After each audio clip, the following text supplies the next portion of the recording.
Day one begins not with chaos, but with silence. The morning sprinklers do not turn on. The dishwasher does not start. The shower sputters and coughs before running dry. You turn the tap once, then again harder, but no water comes out. Across the country, in apartments, houses, and offices, millions of people are discovering the exact same thing. From New York City to Iowa's farmlands to the suburbs of California, every faucet and every well has gone dry. At first, the reaction is confusion. Most people assume it is a local outage, maybe a burst pipe or a broken main. Calls pour into water departments, but the lines are jammed or disconnected.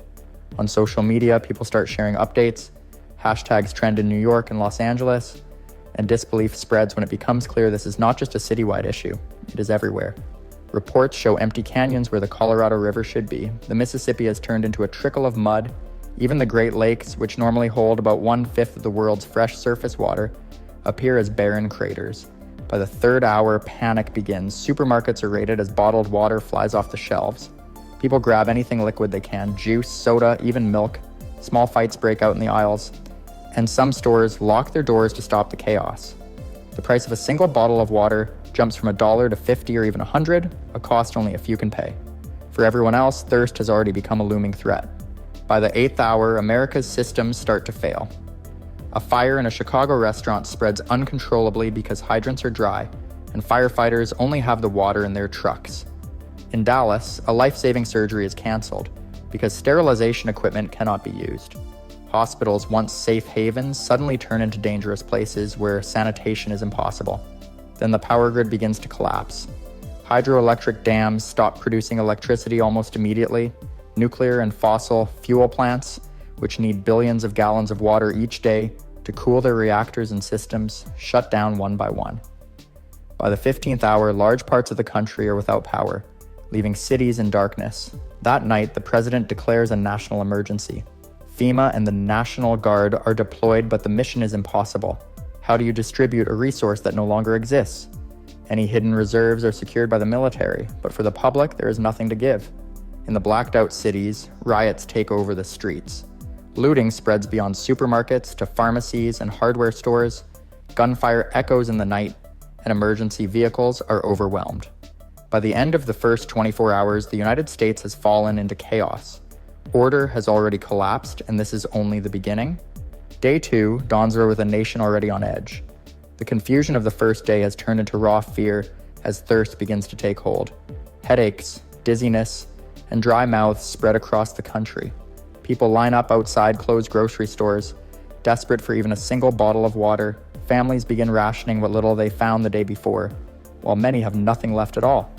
You can go weeks without food, but only a few days without water. The countdown has already started. By the third day, the crisis expands beyond individuals and households. Farms collapse almost instantly. Livestock begin dying in staggering numbers, from cattle in Texas to chickens in Arkansas and hogs in North Carolina. Entire herds are found lying lifeless in the fields, victims of a thirst they cannot escape. The crops fare no better. Corn in Iowa and wheat in Kansas shrivel to dust. America's breadbasket, once the engine of global food exports, is reduced to barren fields within 72 hours. This agricultural collapse reveals the hidden truth about modern consumption. Everything has a water cost. A pound of beef requires thousands of gallons to produce. Even a single cotton t-shirt represents hundreds of gallons. Without water, production of food and goods ends overnight. It's not just farming that has stopped, it is the entire foundation of the economy. By the fourth day, the financial markets implode. The New York Stock Exchange closes its doors, unable to operate in a country where industry itself no longer functions. Manufacturing halts as car factories, steel plants, and chemical facilities all go silent without cooling water. High-tech industries like semiconductor plants collapse immediately, their delicate processes destroyed without precise water supplies. The value of the American dollar plunges on the global stage, sparking panic far beyond US borders. As the first week progresses, the public health crisis becomes impossible to ignore. With sewage systems broken and trash piling up, outbreaks of disease begin spreading. Cholera emerges in southern cities where sanitation is already fragile. Dysentery sweeps through crowded shelters where families have fled. Hospitals, already powerless without sterilization, become breeding grounds for infection. Tens of thousands fall sick and there is no treatment. By the seventh day, America is unrecognizable. Neighborhoods turn into barricaded strongholds as people guard whatever supplies they have left. Streets are patrolled by desperate groups searching for liquid of any kind. The National Guard is stretched beyond breaking, no longer able to provide aid but only containment. The social fabric of the nation tears apart in a single week. America has become a land of survival, ruled not by law but by thirst. By the third week, desperation turns into migration. Millions leave their homes in the cities and towns, setting out on foot toward places they believe might still hold water. The highways, once filled with cars, are now crowded with endless streams of people walking. They carry backpacks, push shopping carts, or drag suitcases, but what they carry is far less important than what they are searching for. The dream is simple: reach the oceans or the Great Lakes where water once seemed endless. But the journey itself becomes a death march. With no food and no water along the way, entire families collapse on the hot pavement. The elderly and the young are the first to fall, leaving behind haunting trails of abandoned belongings on the road. The migration becomes one of the largest humanitarian crises in history, a mass movement of people with almost nowhere to go and nothing to find when they arrive. Inside hidden government facilities, desperate plans take shape. From bunkers deep underground, officials order the construction of desalination plants along the coasts, guarded by soldiers and declared critical to survival. The hope is to turn seawater into fresh water quickly enough to sustain millions.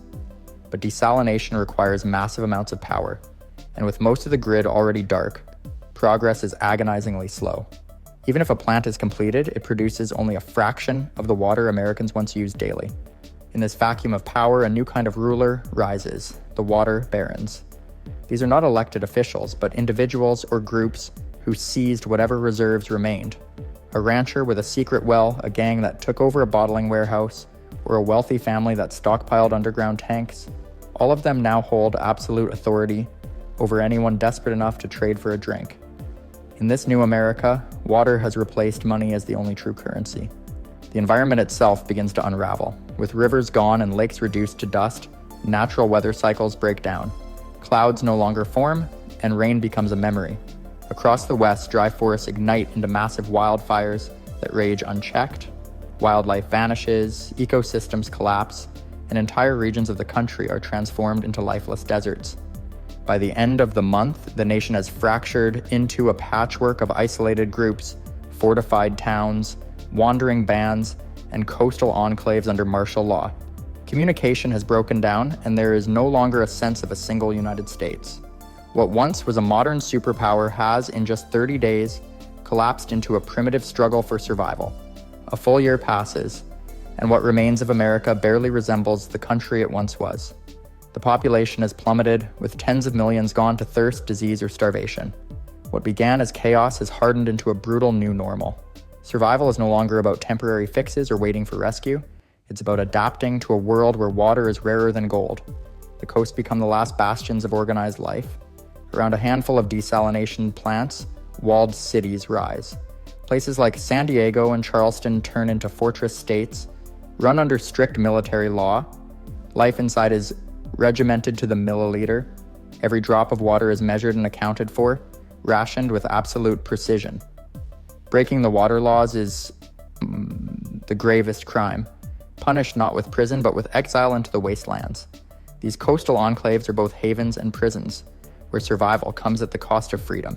Outside these guarded cities, the interior has become the drylands. Vast regions from the Great Plains to the Midwest are now lawless deserts, littered with the skeletons of once great cities. Chicago, St. Louis, and countless others stand as silent ruins, their skyscrapers rising above sand-filled streets. Nomadic bands roam these territories, surviving off scavenged cans of food and the faint hope of stumbling across a hidden spring. For them, the world before water vanished is already fading into myth. Inside the fortress cities, scientists labor desperately on long-shot solutions. They drill deep into the Earth's crust, searching for untouched aquifers hidden miles below. Others experiment with pulling moisture directly from the air, building towering atmospheric water generators. Progress is painfully slow, and resources are thin, but research continues because hope is the only thing left to cling to. A generation of children grows up in this world, knowing nothing of rivers, lakes, or rainfall. To them, stories of swimming pools, water parks, and summer rainstorms sound like fairy tales. They live in a world where water doesn't fall freely from the sky. It is manufactured, guarded, and rationed like treasure. Their reality is shaped by scarcity, and their imaginations cannot even picture abundance. 1 year after the taps went dry, America exists in fragments, a collection of fortress states on the edges of a continent surrounded by deserts where millions struggle to survive. The global order has shifted, and the once dominant superpower has been reduced to a land haunted by thirst. By the 5th year of the crisis, the United States is unrecognizable. The old federal government is gone, fractured under the weight of collapse. What remains is a patchwork of regional powers, each defined by its access, or lack of access, to water. The once seamless idea of a united nation has broken into competing territories. The coastal fortress states thrive behind their walls, their survival owed to desalination and strict control. They trade carefully with international allies, offering technology and military protection in exchange for food and supplies. But their reach ends at the wastelands, where the majority of Americans still suffer. Between the fortified cities and the lawless dry lands lies a no-man's land patrolled by militias, smugglers, and raiders who sell stolen water for impossible prices. In the dry lands, a harsh new culture emerges. Communities that survive are not built around wealth or ideology, but around access to wells, aquifers, or captured rainfall. These water sources are defended with ferocity, and disputes are settled with violence more often than words. Former highways have become migration routes, where desperate caravans wander in search of rumored springs that rarely exist. The international stage shifts dramatically. Nations with abundant water, like Canada, Brazil, and parts of Africa, rise in influence. Shipments of bottled water cross oceans, but they reach only a privileged few. For the rest of the American population, outside aid is a whisper, too little to change the reality of mass thirst. The once global superpower has become a dependent client, reliant on the charity and conditions of others. Social life erodes further. Education collapses in most regions, replaced by survival training. Schools are abandoned, hospitals stripped for supplies, and the arts reduced to faint memories. People trade not in money, but in water, food, and information. A gallon of clean water is worth more than gold ever was, and the very idea of luxury has been rewritten. By now, the population is hardened, but exhaustion grows. For those who remember the time before, the thirst is not just physical, it is emotional. The memory of flowing rivers, summer rains, and cool glasses of water haunts them more than the dryness itself. For the young, there is no memory of that world. Their America is dust, steel walls, and the endless search for a drink. 5 years into the waterless future, the nation is split between the few who control water and the many who are left to wander. It is not only a struggle for survival, it is the slow rewriting of what it means to be American. A decade into this relentless crisis, the United States has transformed into a continent of extremes. The coastal fortress states remain the last bastions of organized civilization. Inside their walls, life is highly regimented. Every drop of water is tracked, rationed, and recycled. People move in shifts to conserve energy and reduce evaporation, and strict penalties are enforced for any misuse. Outside, the dry lands stretch endlessly, a vast expanse of dust, ruins, and the skeletal remains of cities that once thrived. By now, the natural environment has been irrevocably altered. Forests have been reduced to tinder, rivers are mere cracked beds, and wetlands have disappeared completely. Wildlife has either vanished or adapted into small, scattered pockets near the few remaining water sources. Birds no longer migrate in their millions, and fish are extinct in most American rivers. The ecosystem has collapsed, leaving a silent, barren landscape that mirrors the struggle of humanity itself. Communities in the drylands have learned to survive in primitive ways. Rainwater collection, digging for hidden aquifers, and capturing morning dew are daily necessities. Nomadic tribes traverse the continent in search of these scarce resources, often encountering hostile groups that guard water with lethal efficiency. Survival has become a brutal, unending calculation, and trust is a rare commodity. Meanwhile, technology exists only in fragments. Some desalination plants continue to function, powered by generators and scarce fuel. Scientists and engineers operate under extreme conditions, constantly trying to innovate ways to stretch every drop. Atmospheric water harvesting is still experimental, and large-scale irrigation is a distant dream. The balance of power is entirely dictated by control over technology that can produce water, and the people who control it hold near absolute authority. The psychological impact is profound.